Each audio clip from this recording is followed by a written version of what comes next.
Praise the Lord. இன்றைய நாளுக்குரிய வேதாகம பகுதி சங்கீதம் 7ஆம் அதிகாரம். என் தேவனாகிய கர்த்தாவே, உம்மை நம்பியிருக்கிறேன். என்னை துன்பப்படுத்துகிறவர்கள் எல்லோருக்கும் என்னை விலக்கி ரட்சியும். சத்துரு சிங்கம் போல் என் ஆத்துமாவை பிடித்து கொண்டு போய் விடுவிக்கிறவன் இல்லாமையால் அதை பீறாதபடிக்கு என்னை தப்புவியும்.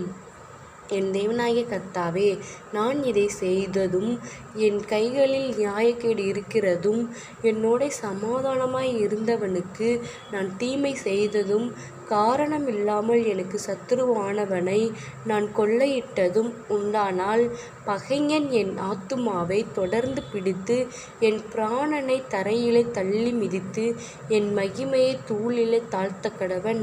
கர்த்தாவே, நீர் உம்முடைய கோபத்தில் எழுந்திருந்து என் சத்துருக்களுடைய மூர்க்கங்களின் நிமித்தம் உம்மை உயர்த்தி எனக்காக விழித்து கொள்ளும். நியாயத்தீர்ப்பை நியமித்திருக்கிறீரே. ஜனக்கூட்டம் உம்மை சூழ்ந்து கொள்ளும். அவர்களுக்காக திரும்பவும் உன்னதத்திற்கு எழுந்தருளும். கர்த்தர் ஜனங்களுக்கு நியாயஞ்செய்வார். கர்த்தாவே, என் நீதியின்படியும் என்னிலுள்ள உண்மையின்படியும் எனக்கு நியாயம் செய்யும். துன்மார்க்கருடைய பொல்லாங்கை ஒழிய பண்ணும். நீதிமானை ஸ்திரப்படுத்துவீராக. நீதியுள்ளவராயிருக்கிற தேவரீர் இருதயங்களையும் உள்ளிந்திரியங்களையும் சோதித்தறிந்திருக்கிறவர். செம்மையான இருதயம் உள்ளவர்களை இரட்சிக்கிற தேவனிடத்தில் என் கேடகம் இருக்கிறது. தேவன் நீதியுள்ள நியாயாதிபதி. அவர் நாள்தோறும் பாவியின் மேல் சினங்கொள்ளுகிற தேவன். அவன் மனந்திரும்பாவிட்டால் அவர் தம்முடைய பட்டயத்தை கருக்காக்குவார். அவர் தம்முடைய வில்லை நாணேற்றி அதை ஆயத்தப்படுத்தியிருக்கிறார். அவனுக்கு மரணாயுதங்களை ஆயத்தம் பண்ணினார். தம்முடைய அம்புகளை அக்கினி அம்புகளாக்கினார்.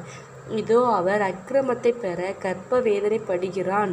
தீவினையை கற்பந்தரித்து பொய்யை பெறுகிறான்.